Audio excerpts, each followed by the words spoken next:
Welcome back. Let's talk about it.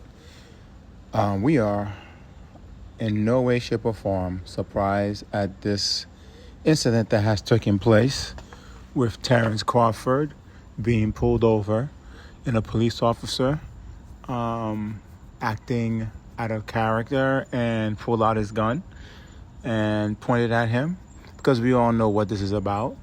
This is about a brother who's a stand-up guy. In actuality, he's honestly, I think he is who he says he is. He represents what he represents. He's one of the few. I don't think Crawford is a fake one. At the same time, as we know, whenever they see a brother getting so much accolation or celebrated in that way, some of these people, they get jealous and they get envy. It's just like the same thing they do with some rap artists, basketball players, football players, baseball players,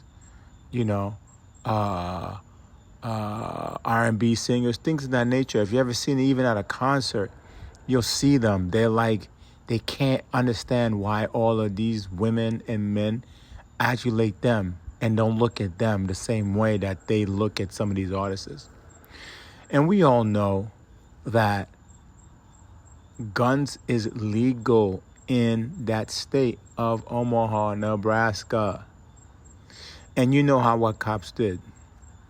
I guarantee that he knew who Crawford was, and he probably thought by doing what he was doing, he was going to find weeds or drugs in the car to validate his stop. Because we all know reckless driving is a broad definition. If you were dodging a pothole and your car swerved left or right, that's reckless driving. If you didn't put a signal and you made a turn, that's reckless driving. So they could broad the term whichever they want, reckless driving. And you know cops, what they do is they use that as an opportunity for them to exploit their real motive. And that cop's real motive was to start something with Crawford, have Crawford do some kind of move, and then shoot and then say he feared for his life. He was a boxer. He was as big as a giant. He was super aggressive. Blase, blase, blah. Because we all know the video of the reckless driving or the gun or anything that he's seen, it would have came out. It didn't come out yet. But with this investigation, you're going to see if it's truly what they say it is, which we all know in our community it's not. Because the first thing cops will always do the moment they do something wrong is lie. They're going to lie. And then they're going to spin it because they said, oh, we saw a gun on the floor by Crawford. Meanwhile, there was no gun there.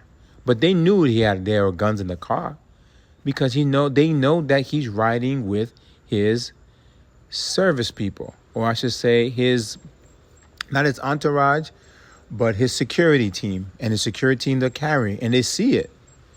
But they're going to manipulate the situation to make it worse than it really is. They get excited and they cause the situation to be bad. And then you react to the situation and they use your reaction for their purpose. That is freaking evil. This is an evil group of people. That is evil. Evil. Take a look at what happened, guys, and leave your words in the comments or your thoughts in the comments, please. Seatbelt. Seatbelt, step out. I'm opening the door. You can take mine off of me right here on my right. I'm keeping my fucking hands up. I'm not reaching for no gun, bro. Step out. Can I move my phone?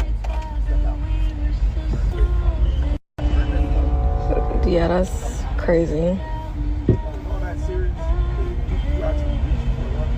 All that necessary? You serious? This one, yeah, dude. You serious? Not that deep. Omaha police launched an internal affairs investigation after a traffic stop involving Omaha native Terence Bud Crawford. Thanks for joining us. I'm Julie Cornell. So it came after the city of Omaha celebrated his dominance in the ring and his birthday. KETV News Watch 7's Pete Cudahy spoke with city leaders and members of Crawford's team who were in the car as everything went down. Pete, what do we know? Julie, a video has been circulating on social media of an Omaha police officer pointing a gun at Terence Crawford. After speaking with both sides, we've been trying to figure out how everything escalated. Saturday at 1:30 in the morning, Terence Crawford was stopped by police on Cass Street. Crawford's head of security, Qasim Shabazz, was in the car. Cop comes to my window, cop goes to Bud's window. I know the protocol. An officer with the Omaha Police tells KETV that while Crawford was reaching to grab his information, like license and registration, the cop spotted a gun by Crawford's feet. He asked Mr. Crawford to exit the vehicle, and he did, and then Mr. Crawford was placed in handcuffs while they conducted their investigation. The other 3 passengers in the car were also ordered to step outside at gunpoint and placed in handcuffs. Police say they found 2 guns in the car, but found that the people in the car were legally permitted to carry. But Shabazz says things went down differently, saying Crawford never reached for his license or registration. He said, no, I don't have it on me. I left everything at home. He had already told them, so there was no reason for him to reach for nothing. Shabazz says both he and Crawford had guns on them. He told the police he had a firearm, following Nebraska law. He says things escalated when Crawford announced he had a gun. Bud said, I have a firearm, too. The cop on his side went ballistic, totally unhinged. He says, get your hands up, get out the car, don't reach. But there was never a physical gun in sight. Everyone thought we were gonna die, man. Crawford was then charged with reckless driving, despite Shabazz saying police pulled them over for speeding. Bud said, well, how do you know I was speeding if you don't have radar? Okay?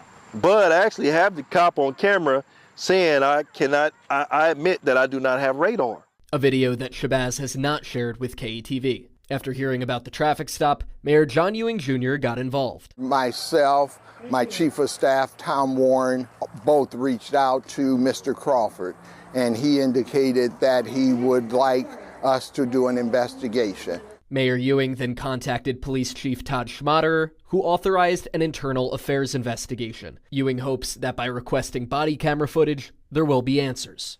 Our job is to not speculate. Our job is to get the facts out to the people of this community and then be transparent in every step of the process. KETV asked Omaha Police to sit down for an interview, but they decided to stick to their written statement. The investigation